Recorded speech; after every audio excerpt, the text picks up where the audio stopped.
Delhi NCR के लोगों के लिए एक बहुत जरूरी खबर है। हाल ही में सुप्रीम कोर्ट ने अरावली पहाड़ियों की परिभाषा बदलने का एक फैसला दिया है और इसी वजह से देश भर में विरोध प्रदर्शन हो रहे हैं। पर्यावरण कार्यकर्ता, राजनीतिक दल और आम नागरिक इस फैसले के खिलाफ सड़कों पर उतर गए हैं, क्योंकि ये फैसला दिल्ली एनसीआर की सेहत को सीधे खतरे में डाल सकता है। अरावली पहाड़ियां भारत की सबसे पुरानी पर्वत श्रृंखलाएं हैं। सुनने में ये सिर्फ एक पहाड़ी लग सकती है, लेकिन अरावली पूरे दिल्ली एनसीआर क्षेत्र के लिए एक प्राकृतिक सुरक्षा कवच का काम करती है। ये पहाड़ियां दिल्ली को थार रेगिस्तान की रेतीली आंधियों से बचाती है। साथ ही ये जमीन का पानी बढ़ाने में भी मदद करती है और गर्मी को भी नियंत्रित रखती है। लेकिन 20 नवंबर को सुप्रीम कोर्ट ने अरावली की परिभाषा बदल दी है और ये परिभाषा बहुत खतरनाक है। सुप्रीम कोर्ट की नई परिभाषा के मुताबिक अब केवल वे पहाड़ियां ही अरावली मानी जाएंगी जिनकी ऊंचाई अपने आसपास की जमीन से कम 100 मीटर या उससे ज्यादा हो।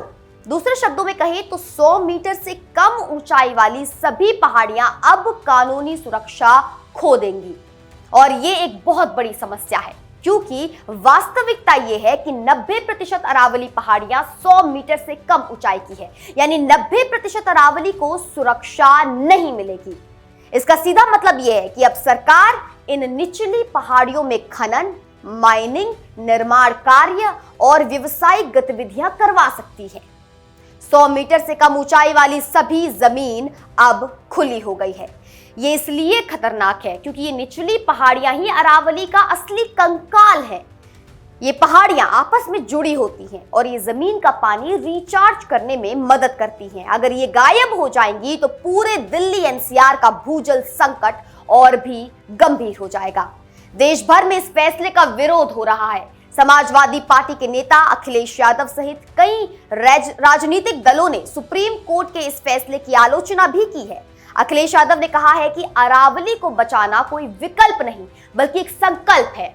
उन्होंने चेतावनी दी है कि अगर अरावली खत्म हो जाएगी तो दिल्ली में वायु प्रदूषण और भी बढ़ेगा। पर्यावरण कार्यकर्ताओं ने गुरुग्राम और उदयपुर में बड़े प्रदर्शन किए। उन्होंने अरावली बचाओ, भविष्य बचाओ और अरावली नहीं, जीवन नहीं ऐसे नारे लगाए। पर्यावरण विशेषज्ञों का कहना है कि यह फैसला दिल्ली एनसीआर के लिए बहुत नुकसानदेह साबित होगा। इससे पहले तो अरावली में पहले ही बड़े पैमाने पर अवैध खनन हो रहा है। हरियाणा के चरखी दादरी, भिवानी और महेंद्रगढ़ जैसे इलाकों में खनन के कारण पूरी जमीन उजड़ गई है और अब नई परिभाषा के साथ ये खनन और भी बढ़ेगा। इससे वन्यजीव गलियारे टूट जाएंगे, जमीन का पानी और भी कम हो जाएगा और दिल्ली एनसीआर की गर्मी और भी बढ़ जाएगी। सरकार का दावा है कि ये नई परिभाषा वैज्ञानिक है और इससे दिल्ली, हरियाणा, राजस्थान और गुजरात जैसे अलग अलग राज्यों में एक समान नियम बनेगा। सरकार कह रही है कि कोई भी खनन तब तक नहीं हो सकता जब तक पूरे अरावली क्षेत्र का मानचित्र तैयार ना हो जाए। लेकिन विशेषज्ञों का मानना है कि जब किसी जमीन की कानूनी सुरक्षा हटा दी जाती है तो खनन कंपनियां पहले से ही कदम बढ़ा देती हैं। नई नीति के बाद पर्यावरण को नुकसान होने की गति खनन को रोकने की गति से कई ज्यादा तेज होती है।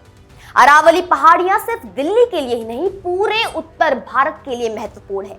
ये पहाड़ियां थार रेगिस्तान को दिल्ली की तरफ बढ़ने से रोकती हैं। ये जमीन के पानी को रिचार्ज करती हैं। ये वन्य जीवों के लिए जीवन मार्ग का काम करती है और ये शहर की गर्मी को भी नियंत्रित रखती है। अगर अरावली खत्म हो गई तो दिल्ली में धूल और प्रदूषण में भारी बढ़ोतरी हो जाएगी। पानी का संकट और भी गंभीर हो जाएगा और गर्मी सहन करना असंभव हो जाएगा। सरकार का कहना है कि खनन को संभालने के लिए एक विस्तृत योजना बनाई जाएगी जिसमें संरक्षण क्षेत्रों को चिन्हित किया जाएगा। लेकिन सवाल यह है कि अगर अरावली का 90% हिस्सा अब सुरक्षित नहीं है तो ये संरक्षण योजना किस चीज को बचाएगी? इसलिए पर्यावरणविद और राजनीतिक दल इस फैसले के खिलाफ लड़ाई लड़ रहे हैं। अगर दिल्ली एनसीआर को स्वस्थ और हरा भरा रखना है तो अरावली को बचाना होगा, क्योंकि अरावली बिना दिल्ली की सांस लेना मुश्किल हो जाएगा। आप देख रहे थे इंडिया न्यूज का डिजिटल प्लेटफॉर्म। यहाँ पर हमारी एक खास रिपोर्ट। मैं निकिता रावत से मिलती हूँ कुछ ऐसे ही मुद्दों के साथ, कुछ ऐसे ही अपडेट्स के साथ। बने रहें सिर्फ और सिर्फ इंडिया न्यूज पर। धन्यवाद।